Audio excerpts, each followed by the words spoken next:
Pertanyaan pertama. Ja'far Saleh membuat status Facebook yang intinya mengatakan dai kita, kasih keterangan dari Gresik gitu ya. Dai kita jika kepada orang yang berbuat kufur maka mudah memberi uzur, semisal tidak mudah mengkafirkan penyembah kubur karena belum ditegakkan hujjah. Namun kepada orang yang berbuat kebid'ahan, bermuamalah dengan radio dan yayasan, mudah mentahdir dan mentabdi'. Bagaimana ini? Masya Allah, tabarakallah. Nama ikhwan. Ini orang semakin lama semakin tidak beres. Semakin lama semakin nampak pemahaman ikhwaninya, pemahaman seluruhnya. Barakallahu fikum. Jauh beda antara bab mengkafirkan orang dan menvonis orang itu sesat. Jaraknya antara langit yang 7 sampai sumur bor. Mengkafirkan orang itu berarti merubah status. Yang tadinya dia muslim menjadi kafir. Yang tadinya disikapi dengan muamalah Islam menjadi disikapi dengan muamalah kafir. Di akhirat nanti neraka tempatnya. Sehingga dalam bab takfir para ulama begitu ketat. Tidak semudah prinsipnya takfiriyun, jihadiyun, para ulama ketat. Para ulama ahlu sunnah sepakat dalam bab takfir muayyan, yang tepat muayyan, mengkafirkan atau menvonis individu dikatakan sebagai orang kafir, itu harus terpenuhi persyaratan dan harus hilang faktor penghalang, tawafur syurut wantifaul mawani. Itu dari kesepakatan ahlu sunnah wal jamaah, tidak ada yang menyelisihinya kecuali khawarij dan takfiriyun. Semua. Di antara syurut at-takfir ialah adanya iqamatul hujjah. Tegaknya hujjah pada orang tadi. Saya bikin contoh saja langsung. Sayyid Qutb. Sayyid Qutb ini memiliki kebid'ahan yang besar. Bukan semata-mata bid'iyat, bahkan kufriyat kata para ulama. Sayyid Qutb punya pemahaman wahdatul wujud. Kufur atau bid'ah? Kok diem? Kufur. Sayyid Qutb punya pemahaman khalqul Quran, menjasadkan Al-Quran. Bid'ah atau kufur? Kok diem? Kufur. Jadi mana banyak ya, apalagi yang bid'ah. Saya mau tanya, siapa orang yang paling rinci detail membongkar pemahaman Sayyid Qutb di zaman sekarang ini? Jawabannya? Syekh Al-Allamah Rabi' bin Hadi Al-Madkhali hafizahullah. Ini diakui oleh para ulama. Bahkan mereka sebelum tidak tahu Sayyid Qutb, belum banyak mengerti. Baru ketika membaca bantahan Syekh Rabi', banyak yang paham. Syekh Al-Albani mengakui, Syekh bin Bas mengakui, Syekh bin Utsaimin mengakui. Masa kibar pada masa itu. Apakah Syekh Rabi' bin Hadi Al-Madkhali hafizahullah mengkafirkan Sayyid Qutb? Jawab. Al-jawab la, tidak mengkafirkan Sayyid Qutb. Beliau punya sebuah risalah muhadharah ya kan, namanya Sabilun Najah. Itu muhadharahnya beliau. Di bagian tanya jawabnya ditanyakan tentang Sayyid Qutb. Antum baca di sana ya kan. Tegas beliau mengatakan, saya tidak mengkafirkan Sayyid Qutb. Walaupun pada dia ada kufriyat atau bolalat, bid'iyatun kubra, tapi saya tidak mengkafirkan Sayyid Qutb. Sebab harus tegak hujjah kepada dia. Ja'far Saleh sudah baca buku itu. Saya bikin itu langsung ya Pak. Menurut apa ya Pak? Tidak gampang. Ada iqamatul hujjah. Terlepas pembahasan panjang di kalangan para ulama, apakah semata-mata bulughul hujjah, sampainya hujjah, ataukah harus fahmul hujjah, memahami hujjah, panjang pembahasannya. Yang penting ada iqamatul hujjah. Baik. Hakala ikhwan. Ini yang paling penting dari semua syarat yang ada. Kemudian ada yang namanya mawani, penghalang-penghalang yang menghalangi kita untuk menvonis orang kafir, namanya mawani'ut takfir. Banyak.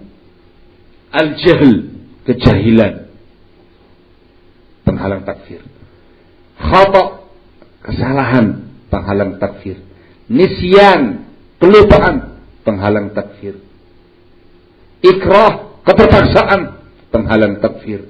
Takwil yang diizinkan, takwil yang sahih, penghalang takfir. Tendensi politik, duniawi dan segala macamnya, takwil, penghalang takfir. Tidak gampang, dikarenakan ini babnya mengeluarkan orang dari muslim menjadi kafir. Berat. Ada syuruh takfir dan mawani'ut takfir, ya akhi.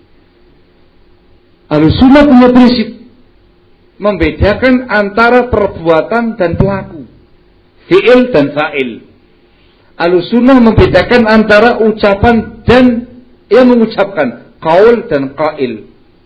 Sebuah perbuatan mungkin kufur, tapi pelakunya belum tentu, sebab harus terpenuhi syarat pengkafiran dan hilang faktor penghalangnya. Sebuah ucapan, statement mungkin kufur, tapi yang mengucapkannya belum tentu dikafirkan, sebab harus terpenuhi syarat takfir dan hilang faktor penghalangnya. Itu perkara yang sangat jelas. Dalam contoh hadis cukup banyak. Seperti hadis seseorang yang kemudian di masa lalu berwasiat kepada putra-putranya, kalau nanti bapak meninggal, disuruh apa ya Pak? Disuruh dibakar. Nah, dibakar. Setelah dibakar, hasil bakarnya ditumbuk-tumbuk. Kemudian disebarkan di lautan yang luas, supaya Allah Azza wa Jalla tidak menemukan dia. Ayo. Barakallahu fikum. Allah Maha Kuasa. Itu dia meninggal, dilakukan betul itu wasiat bapaknya tadi, dibakar, kemudian hasil dibakarnya ditumbuk-tumbuk, debunya disebarkan di tengah lautan. Allah Azza wa Jalla Maha Kuasa. Kun fayakun. Hidup. Semuanya kumpul kembali. Ditanyakan, apa yang membuat kamu berbuat demikian? Dikatakan, makhafataka ya Rabb, karena takut kepada Engkau ya Rabb. Itu amal kufur, disepakati oleh kaum muslimin, ini amal kufur. Baca keterangan Ibnu Taimiyah rahimahullah dalam Majmu'ul Fatawa terkait dengan riwayat ini. Tegas, di sini Allah Azza wa Jalla memaafkan dia, bahkan disebutkan dalam hadis dimaafkan dan masuk dalam surga. Padahal dia mengerjakan tindakan yang kufur, perbuatan yang kufur, tapi berhubung ada uzur pada dia, al-jahl, maka dimaafkan. Barakallahu fikum. Dan masih banyak lagi contoh yang lain, barakallahu fikum. Rujukan yang paling gampang untuk melihat dalam kitab Al-Qawaidul Muthla karya Syekh Ibnu Utsaimin rahimahullah bagian terakhir, di bagian akhir. Itu wadah. Tidak gampang. Kita mengatakan perbuatannya kufur, tindakannya kufur, ucapannya kufur, akhirnya kufur, pelakunya sebentar, dicek dulu. Kalau semua terpenuhi persyaratannya, hilang faktor penghalangnya, dikafirkan. Satu hal penting yang dinasihatkan oleh para ulama, dan yang menasihatkan adalah orang yang selama ini mereka pegangi, ya ikhwan. Asy-Syaikh Al-Allamah Asy-Syaikh Shalih bin Fauzan Al-Fauzan. Lihat dalam kitab Al-Muntaqa min Fatawa Syekh Shalih Fauzan di bagian akidah. Terkait dengan bab takfir itu kembalinya kepada para ulama. Bukan kepada talibul ilm atau tuwailibul ilm atau muta'alim yang su'alim. La. Ini tugasnya para ulama. Sehingga ketika ada sebuah kasus, terangkan rinci, sampaikan kepada para ulama. Ketika mereka mengatakan kafir, na'am, dikatakan kafir. Itu upaya ihtiyat, tidak sembarangan ya. Kan itu. Paham ya Pak? Fenomena yang terjadi sekarang ini dari kalangan Haddadiyah al-Judud, Haddadiyah baru, Neo Haddadiyah. Kalau dulu Haddadiyah itu menghizbikan, membedakan orang dengan gampang. Kalau sekarang Haddadiyah mukaffirah. Haddadiyah sekarang ini barangkali gampang mengkafirkan orang lain. Langsung. Setiap kali melihat ada orang berbuat kekufuran, kafir. Itu Haddadiyah. Saya khawatir JS termakan di sini. Khawatir. Saya nggak mengatakan bonus ya. Khawatir. Itu yang diinginkan sama dia. Kafir. Langsung kafir. Dirawakan akal para ulama betul. Cuma harus dibedakan ya. Ada takfir am, ada takfir muayyan, takfir umum dan takfir vonis. Kalau umum jelas siapa saja yang berbuat seperti ini maka dia kafir, bila syak. Barang siapa yang mengucapkan demikian maka dia kafir, bila syak. Itu umum, tak vonis. Untuk vonis harus ada syurutut takfir terpenuhi dan mawani' takfir hilang. Faham teman-teman? Makanya Ahlussunnah wal Jamaah Salafiyyin tidak bergampang-gampang dalam perkara takfir. Apakah mereka bermudah dalam perkara takfir? La. Jangan salah paham Mas CS. La. Tidak bermudah-mudah. Yang bermudah-mudah itu dari kalangan hajawurah. Grupnya hajuriyin. Naam, waduh. Yang bermudah-mudah dari kalangan haddadiyun. Naam. Salafin? La. Tidak ya. Barakallahu fikum. Salafin tidak. Mereka punya kaidah yang jelas. Ada orang yang divonis mubtadi' bal ketika semuanya terpenuhi persyaratannya atau sudah masuk dalam kerangka mubtadi'. Ada yang dikatakan sebagai maftun ahli fitnah. Ada yang dikatakan sebagai masybuh ahli syubhah. Dan itu belum dikatakan sebagai mubtadi' bal. Terkait dengan mauqif, sikap, iya, tegas. Salafun salih tegas dalam sikapi ahli fitnah, al-maftun. Mereka mengatakan, la tujalis maftuna. Kamu jangan majlis dengan orang yang maftun, terfitnah. Mereka juga sangat tegas bersikap dengan ahli syubhah. Dengan syubhatnya. Mereka juga sangat tegas mensikapi ahli bid'ah. Macam-macam. Itu semua ada ketentuan-ketentuannya barakallahu fiik. Tidak serampangan. Faham tuh? Hadza mafhum. Ini yang pertama ya, ikhwan. Yang perlu diluruskan. Kemudian ucapan dia ini barakallahu fikum mirip-mirip 11-12 dengan ucapannya hizbiyun, ucapannya sururiyun. Yang paling semangat ketika itu membawakan pemahaman yang semacam ini ialah Abdul Razak Asy-Syaiji. Ini boleh Abdul Khaliq ya. Namanya Abdul Razak Asy-Syaiji. Ngaku salafi bukan salafi. Mereka menuduh salafiyin dulu dengan bahasa murji'atun ma'al hukam, khawarij ma'ad du'at. Paham tuh? Kalamnya mereka ini. Salafiyin dituduh murji'ah ketika mensikapi penguasa. Dituduh khawarij dalam mensikapi para dai. Tahu maknanya mereka? Ketika mensikapi para penguasa yang zalim, penguasa yang begini-begini dikatakan masih muslim. Enggak mengatakan kafir. Murji'ah kata mereka. Kenapa tidak mengkafirkan penguasa yang zalim? Paham ya? Padahal Ahlus Sunnah bukan murji'ah. Ahlus Sunnah mengingkari semua kemungkaran, mengingkari yang namanya semua penyimpangan. Tetapi untuk mengatakan kafir ada babnya, ada syaratnya, apalagi terkait dengan penguasa.